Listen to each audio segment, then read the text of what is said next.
What's up, guys? I'm actually filming this part of the video. Today is Wednesday. The workout I'm about to watch is from Sunday, and the weigh-ins are from Sunday morning. And then I've also got some check-ins we're going to include. I'm going to show you guys that are from my Monday check-ins with Coach. Just some things that kind of changed this week as we're kind of getting closer and closer. We changed up the diet some. I guess simplified my meal plan has kind of been, for the last several weeks, we've done 3 of the high carb days and then 3 of the low carb days and then 1 of the high carb days. So we've done 150 grams of carbs, not actual carb, but the weighed food, 150 grams with all my meals, and then 250 grams with my high carb days. We switched last week. So for week 10, we did 2 low days and 1 high day, kind of for the week, just to stay a little fuller throughout the week, get some more heavy lifts in. And then this week we're really trying to switch things up and really start pulling some fat off, so my cardio's changed as well. This week we're doing, and for the foreseeable future until we change it again, there's no high carb days until my leg day. So on leg day we're doing high carbs, the rest of it's low days. So it's basically 6 or 7 low days and a high day. So it's going to be, I think it's 7 days. It'll be chest, back, high day, legs, and then after that we'll go rest day, shoulders, back, arms, rest day. That's 5. Push, pull, high day. So 7 low days and a high day. On top of that, we switch cardio around. So cardio's gone from, we were doing early in prep, we were just doing 3 times a week, 400 calories at a time, and I was just doing the treadmill. Then we switched to the Stairmaster, and after switching to the Stairmaster, I dropped like 6 pounds in 2 weeks. So really started dropping weight from that, and then we stabilized again. So we've been like 210, 209 now for probably a week and a half, but the weights in the earlier week have changed our average, so our average just now dropped to like below that 210 number. So still down to like 1.5 pounds, 2 pounds on average. This week last week where we had the food up, we did 4 cardio sessions, stair climber, 500 calories at a time. This week, now that we're dropping the food down, we're going to go 400 calories at a time. I'm just terrified of not showing up in shape, so I've even been pushing and doing like 420, 450, just a little bit, and then do an extra to make sure I'm getting my steps in throughout the day. If I need to do an extra, a little bit on the treadmill, just walking at the end of a workout just to get some more steps in, I will. So going back, we did our leg day on Sunday, and we checked in on Monday. Our check-ins on Monday, I think are looking really good. We're starting to tighten up. I'm going to push some pictures in this corner or this corner. You'll see. Just a couple from our check-in. Things are starting to look good. I'm getting some really good striations throughout my shoulders. The abs kind of seem like they're the last thing that's coming in for me. My quads have been in for a few weeks, or at least I've had some good separation for a few weeks. This is the first week I really felt like I could start seeing some hamstring lines. My calves are starting to look pretty separated. I've got small calves. I've got no calves. Team no calves all the way. Like, comment, subscribe if you're team no calves. But we're starting to get some vascularity in my calves, which to me is like, oh, that's never happened before. So really excited about that. Shoulder separated, back. I'm starting to get some good lines in when I do my back lat. I get some good separation through the traps. There's still kind of nothing in the lower back. I'm just holding fat. Like, I'm definitely like your typical fat in the lower abdomen love handle. Seems to be where I'm holding it. But hopefully this week going into next week, and we do our check-ins on Monday next week, I'm really gonna start seeing some changes, especially with all these low days starting to pull down. Probably gonna be flat as shit too, but it's okay because we got our Gorilla glycerol to help us keep pumps in the gym, so we're not going in there and just moving weight around and feeling nothing. But feeling really good about where we're at. I keep having dreams that I'm showing up on stage and I'm out of shape, and it's terrifying. Kind of the one confidence booster I've had so far is, yes, the check-ins on Monday I felt pretty good. Today, even being Wednesday, I'm starting to see some more separation in the abs, like especially in the middle. I can actually count all of them now. I've just still got that little lower belly fat. But my posing trunks came in, and I put them on. Because you got to try them on. I had to make sure they fit. I put them on. It was kind of the first time I felt the part, if that makes sense. Like posing in your underwear, whatever you're posing in, so you can pose correctly for your coach. It's got and you have to do it. But when I put the trunks on, it felt less like pretend and more like, oh shit, I'm really competing in 9 weeks. So that was cool. I don't know if anyone else thinks that's as cool as I did, but I thought it was cool. Made me just feel like I wasn't pretending to try and do this. This has been a scary journey that I've been having dreams about for weeks now. So it just felt like things are coming together a little more. I'm so really excited about that. I got new wrist wraps in, which we're using in this workout, which is great. My old wrist wraps have freaking had it. I'll post a picture of those here or here as well. They looked like they went through a dishwasher, a washer dryer cycle, and had sat in the sun for 6 years. And someone found them in a desert, lost, wrapped around a cactus. They had just had enough. So excited to get new ones. I did use them yesterday for my hamstring and back workout, and they're pretty great. They're thicker, which I thought I wouldn't like, and they have the padded wrist, which I also thought I wouldn't like. And the padded wrist is okay, but they grip really good. I mean, I could just basically relax my hands on my pulls, which was really nice. So I was able to pull some weight, heavier weight for me than normal, at least on some of my rowing movements, where I just do the machine rows for my back day. But so a really good week, really good things going on. I think I'm in a good headspace. Tonight we've got, what am I training tonight? Training arms tonight. I'm already out of it. So we're going to eat one more time and go train arms, but we'll catch up with you guys and get some more videos, some updates in probably later this week or early next week. So enjoy the leg workout, and I'll commentate as needed. All right, what's up, everyone? It is leg day. We are starting our leg workout with some hamstrings. I like to do this just to get hamstrings out of the way. Hamstrings for me were something I never really ever trained very regularly, and honestly they've come up a ton since I've just like made them a priority and taken them seriously. So I started my workout with hamstrings on every leg day.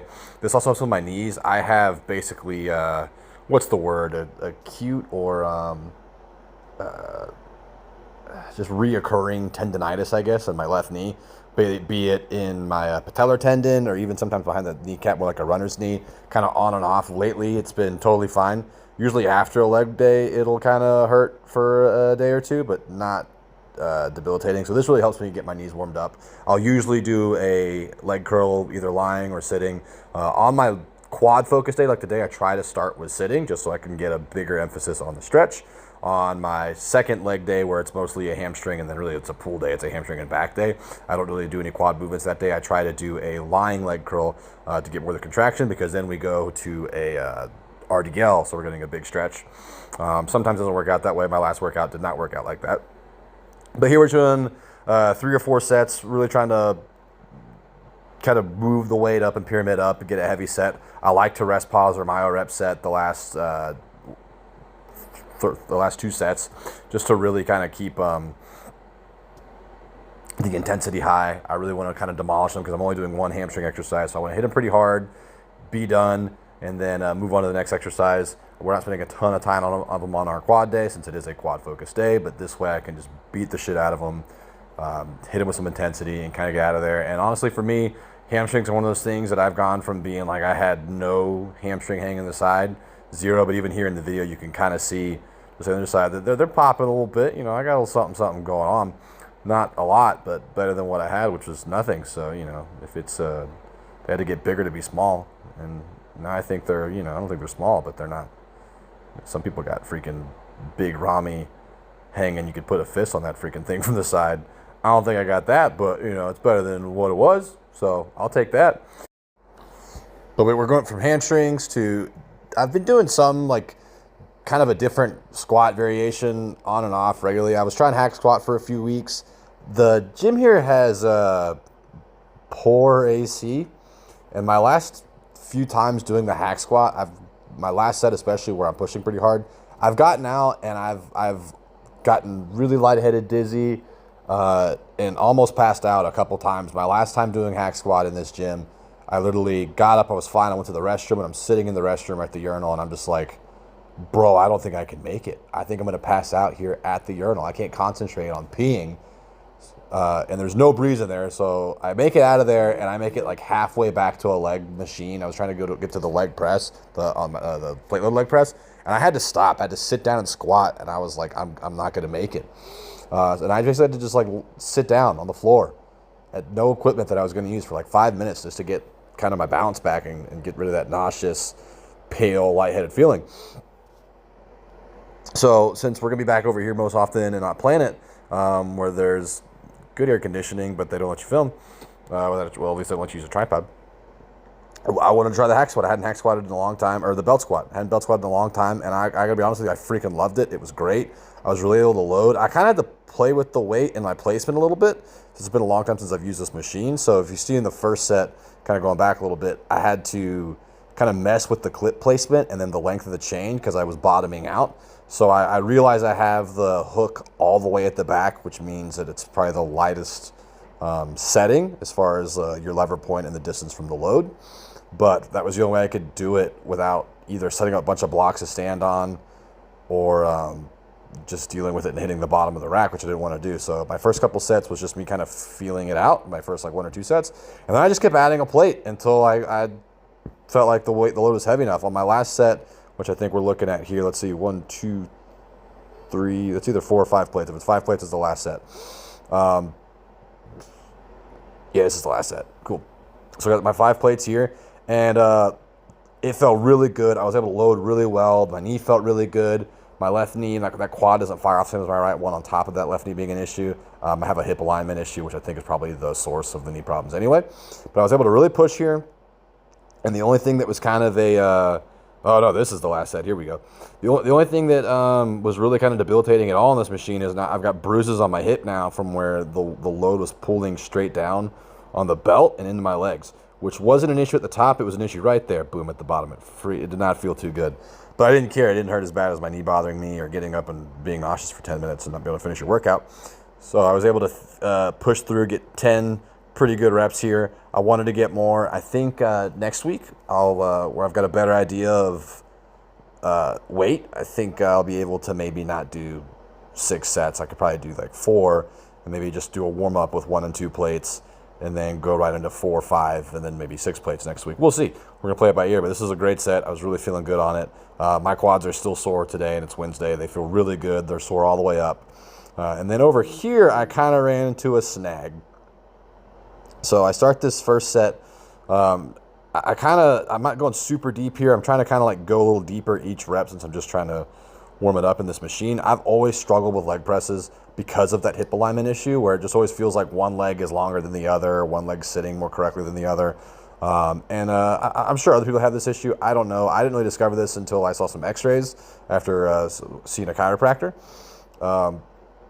I just thought that I had like a locked hip or that I had some tight tendons and muscles on the left side, but it turns out my actual hip is tilted, crooked, and one side's higher than the other. But here on the second set, I was kind of messing with my feet placement a little bit. And as I'm going, the first couple reps were okay, and on one of these reps, you see I'm trying to go super deep here too. I'm trying to make sure I'm getting that big stretch. My patellar tendon on that left knee does pop. I think it popped, let's see, right there. Yep, there it went. And this happens to me every so often. It popped. It does not feel good. It didn't tear. Nothing's damaged. It's just this thing. It almost feels like it like snaps and bruises. So I kind of tried to finish this set and opted out after this. I finished this set. I was going to do 4 sets here. And I kind of, after rubbing the tendon for a minute and deciding that it was kind of hurting, that continuing here today was not a great idea. So we sat there for a minute. I thought about it. I was like, all right, I'm going to do a couple more reps, finish the set. We'll just go back to my other more neutral foot placement, which maybe that's what happened. Is it was just, I was just torquing the knee a little bit with the way I was trying to angle my feet, more that Nick Walker look, the way he does it. But, just because he does it doesn't mean it was going to work for me, and I think I learned that lesson. So I went back to the more narrow, just trying to get down as far as I can without rolling the hips up. The knee wasn't feeling too good. So then I went over here to a leg extension, which I thought would bother my knee. It didn't. It felt really good. The knee felt better after this. So, and I've had no pain since then, so the knee's totally fine. I think it's just one of those things. Usually it'll pop on me or snap like that on an RDL. I've had that happen to me a couple times before, but that doesn't ruin my workout because I can still do an RDL. But when it popped to me on the leg press, it kind of was like, that hurts pretty good. I can't do anymore. I could have pushed through it, but I was scared to do more, if I'm being honest. So I went over here and was like, let's see how this feels. And it felt freaking great. And this leg extension is fantastic too, because you can do one leg at a time. It's an individual left and right. You got your weight selection on both sides. So this felt really good. It kind of got some more blood back on that knee and in the joint and on the tendon, and I had no more pain after that, and was able to push really hard, finish both sides of these. Here I'm kind of doing the same thing. I'm doing like sets of 20, moving the weight up each set, trying to get further and further away from that 20 number. I think on the last set I did 8, somewhere between 8 and 12, and then drop set.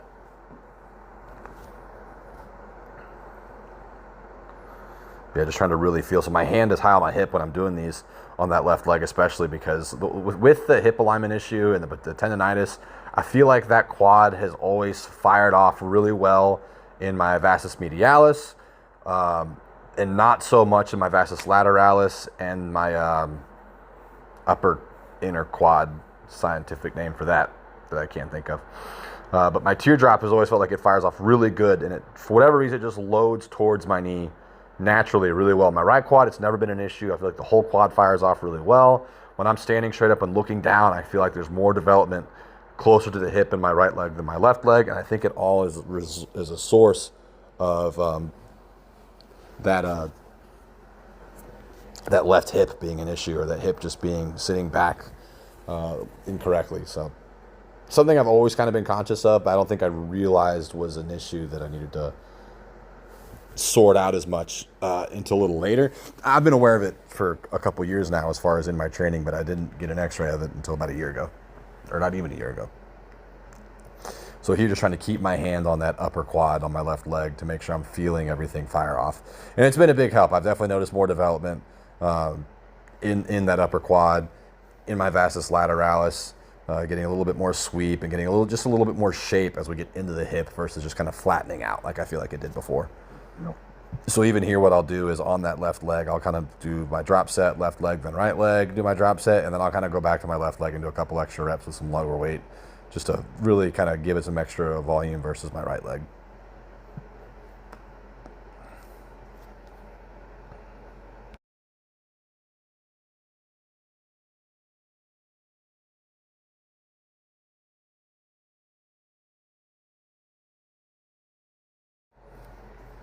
You see my shirt is already getting pretty wet. It's hot as shit in there. I think someone told me it was 81 degrees in there the other day. They got fans going. It's a brand new, not a brand new gym, it's a brand new, newly renovated gym, and the air conditioning still doesn't work. Or at least it only works on and off half the time. And that's some bullshit, but that is what it is. It's a nice gym. It's got great equipment, especially this equipment. This equipment came from the gym it was before. It came from Pivotal, and I think it's one of the best leg extensions I've ever used. You can throw an extra pad on there to get a bigger stretch. You can lean the seat back and get a bigger stretch. It's great. The fact that you can load unilaterally, I don't see that too often in a clip-loaded machine instead of a plate-loaded machine. So this is really good. But definitely trying to kill them, finish it off. Also, newly development for me as we're getting leaner and coming down is I'm getting to a point where you can't tell here in the video, but in person, I'm looking down at my legs and I'm starting to get some vascularity in the vastus medialis, which is super cool. I've never had that before. New experience for me too that might have helped as I started shaving my legs for my check-ins. So getting rid of the hair definitely has exposed some lines, but maybe made it easier so I can see those veins when I have a pump, which is really cool. All right, and here we're just going to our last workout of the day. We're trying to finish it off with lunges. So I think I just do like 2 sets of 20 here. Didn't want to irritate the knee too much. Maybe 2 sets of 10. I just kind of did that. Got a little pump, lightweight, just kind of feeling it, and then got out of there. Normally we would be doing calves and hip adductors as well. I have started doing those a little more frequently. So I do my calves after my cardio sessions. So pretty much I was doing them every other day for a while, which I feel like has actually been a lot better for me since I have no calves and I want to show up with some kind of calf definition. And then I've been doing my hip abductors, the same thing after my cardio, doing 3 sets of 20, just trying to get some extra volume in there as well. Anyway, guys, I'm wrapping up this workout here. You can see I'm already starting to lose my balance. My quads have had it, so thanks for checking it out. Be sure to like, comment, subscribe. Really appreciate you guys, and thanks for following me on my journey. We'll check in with you guys again.